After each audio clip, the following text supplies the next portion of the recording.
ভাই, ওয়ালাইকুম সালাম। বড় ভাই কেমন আছেন? আলহামদুলিল্লাহ, আল্লাহ ভালো রাখছে। বড় ভাই কি টমেটো গাছের কি করতেছেন এখন?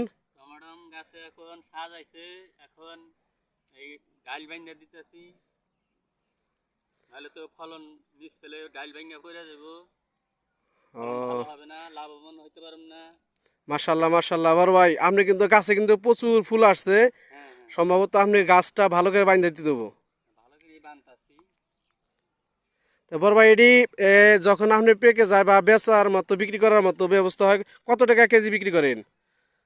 প্রথম মতো 40 টাকা, 50 টাকা, 30 টাকা এরকম বিক্রি করেন। বাজারে অনেক ফল উঠলে বা টমেটো উঠলে বাদে তো দাম একটু কমিয়ে যায়। মানে ফলটা আসলে টমেটোটা বাজার যখন বেশি হয় তখন আর কি বিক্রিটা একটু কম দামে করতে কম হয়। দামে করতে হয়, হ্যাঁ। ও, আচ্ছা আচ্ছা আচ্ছা বড় ভাই, ভালো থাকেন, আসসালামু আলাইকুম।